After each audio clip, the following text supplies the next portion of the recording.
안녕하세요. 북신의 서재입니다. 사랑이 더없이 아름답고 황홀한 측면에는 그것이 지닌 병리적 특성과 맞닿아 있습니다. 상대를 향한 무한 헌신과 신뢰는 관계가 살짝만 어그러져도 의심과 집착으로 변질되기 쉽고, 열정과 광기는 종이 한 장 차이입니다. 그리고 영원할 것 같은 관계에도 사소한 오해나 예기치 못한 사건이 만들어낸 균열은 파국을 불러오기도 합니다.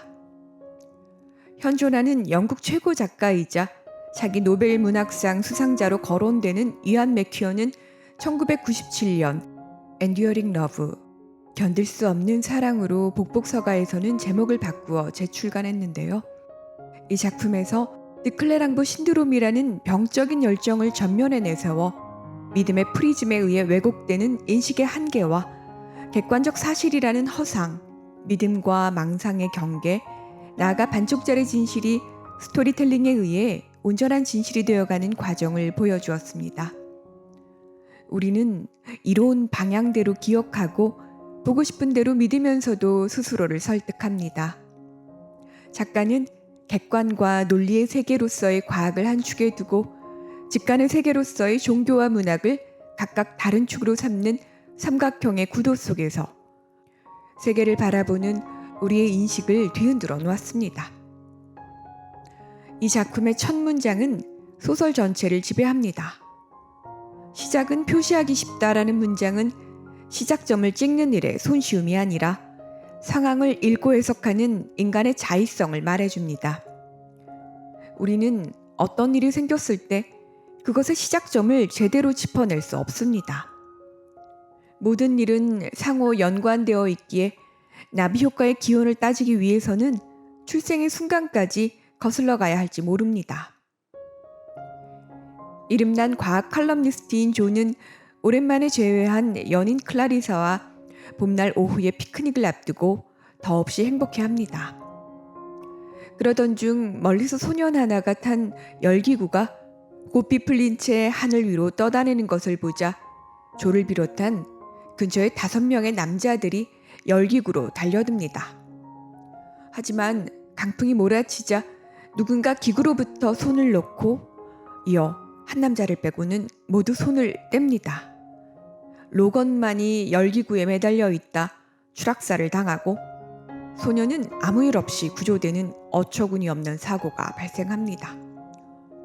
존은 그 사건을 겪은 후 먼저 손을 놓으니까 자신이 아니라고 강박적으로 되뇌이면서도 죄의식을 떨칠 수 없었고, 그 강박은 어쩌다 보니 과학계의 이단화가 되어버린 자신에 대한 열등감을 자극했습니다. 더한 문제는 5 남자 중 한 명이었던 페리가 그 사건을 계기로 그의 인생에 깊숙이 개입해 옴입니다. 로건의 시신 앞에서 존과 페리의 눈이 마주치자 페리는 그것을 조가 자신에게 보내는 사랑의 신호로 오인합니다.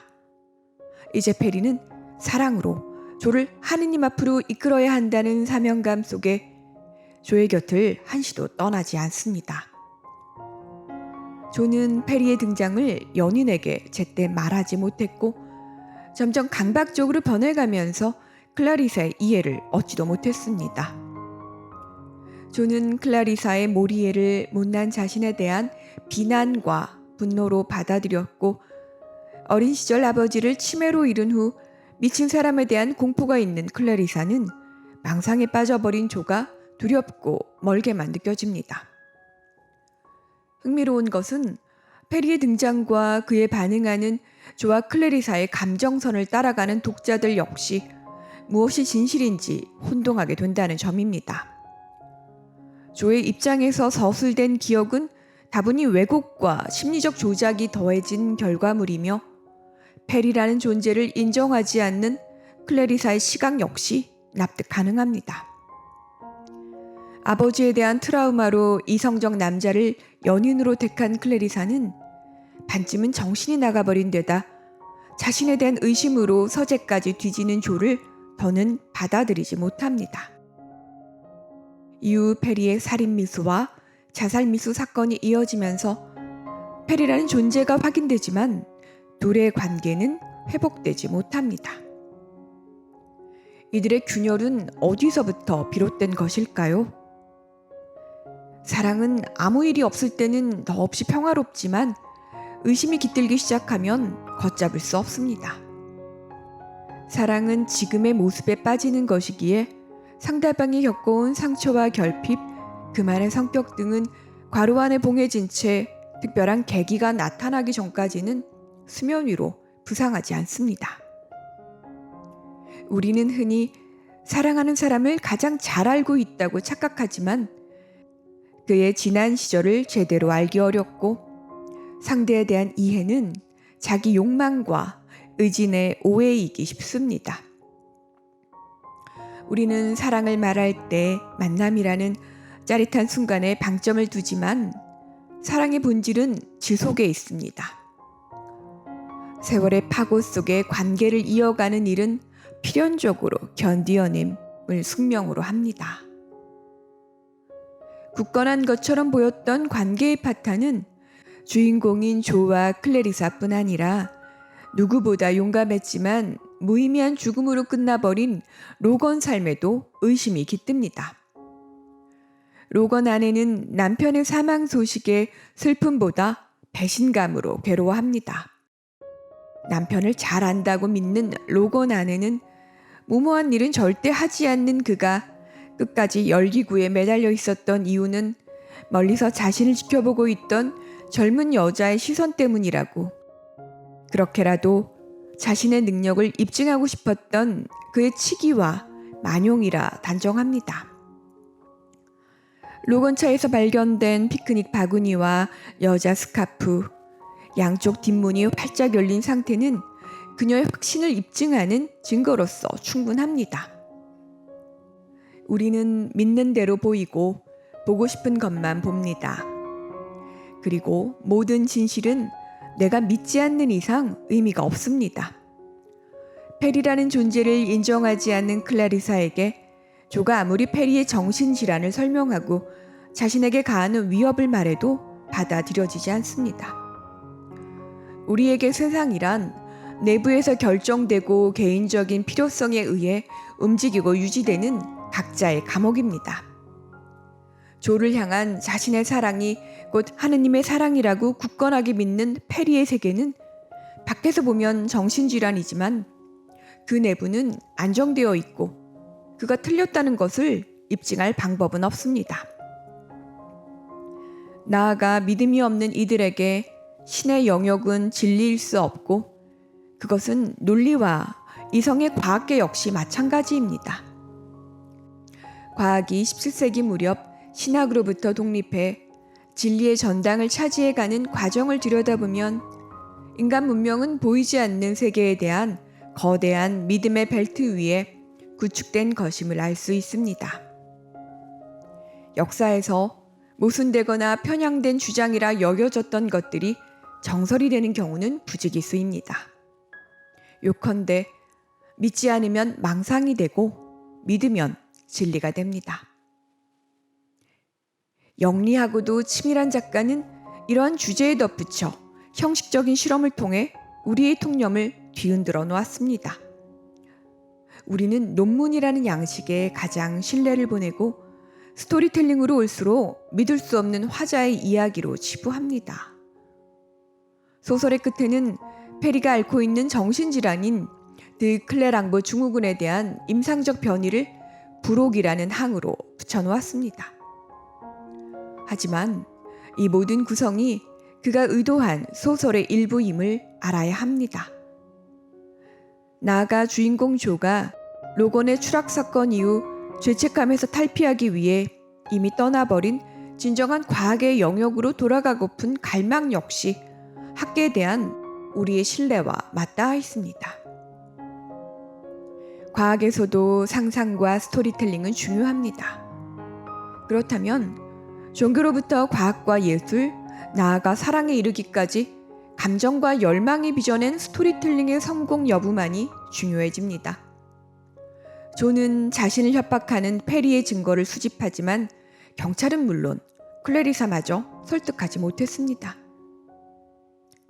그렇다면 키츠를 연구하는 클레리사는 어떠한가요? 아이러니한 것은 이성적인 것을 신봉하는 클레리사는 과학이 세상에서 경이로움을 앗아갔다고 생각한 반계몽주의자 키츠를 열렬히 사랑했습니다. 그녀는 키츠에 대한 모든 사적 기록물을 파헤치며 그를 면밀히 분석합니다. 위대한 시인 키츠에 대한 열정과 집착은 진지한 삶의 태도이자 학문적 업적이 되지만 조를 향한 페리의 열망은 정신질환입니다. 이안 맥큐어는 조와 클레리사, 페리와 조, 로건 부부의 사랑을 통해 우리가 살고 있는 세계의 진실이 얼마나 모호하고 왜곡되어 있는지 보여주었습니다. 외부의 정보를 받아들이는 감각기관은 신뢰할 수 없고 모든 진실은 반쪽짜리에 불과합니다. 굳건할 것처럼 여겨지는 관계나 사랑 역시 한순간에 깨어지기 쉽고 돌연 증오와 무관심으로 바뀌기 쉽습니다. 조와 클레리사는 7년을 동거해 오면서 별다른 노력 없이 수년간 편안한 관계를 유지해왔지만 이제는 관계를 지속하는 방법을 잊어가고 있었습니다. 그 깨어짐이 페리의 등장 때문인지 로건의 추락건인지 비이성적인 것을 경계하고 자신을 믿지 않는 클라리사 때문인지 과거의 변방으로 밀려난 조의 열등감 탓인지 정확한 시작점은 아무도 모릅니다. 삶은 늘 예기치 못한 일들이 틈입해 오기 마련이고 누구를 만나 관계를 이어가는 데에는 운이 많이 개입됩니다. 그럼에도 페리의 강박을 보면 진정한 사랑이란 서로가 좋은 호혜성 기반임을 상기하게 됩니다. 감정을 제대로 공유하지 못하는 사랑이라는 이름의 열망은 위험합니다. 열기구 추락 사건으로 독자들을 몰입케 한 후 스릴러물로 끌고 가는 견딜 수 없는 사랑은 사랑의 외피를 쓴 복잡 다단한 작품입니다. 이야기 핵심으로 보이는 드 클레랑보 증후군은 이 작품을 픽션인지 아닌지 혼돈스럽게 만드는 장치입니다. 어디까지가 진실이고 어디까지가 이야기인지는 각자 믿는 만큼 달라집니다. 그것은 형이상학의 최고 발명품인 종교나 예술을 넘어 과학으로까지 이어집니다. 오직 성공한 스토리텔링만이 의미가 됩니다. 독자들을 여러 차례 속여 넘긴 견딜 수 없는 사랑은 분명 성공한 이야기이며 이안 맥큐어는 최고의 스토리텔러입니다. 감사합니다.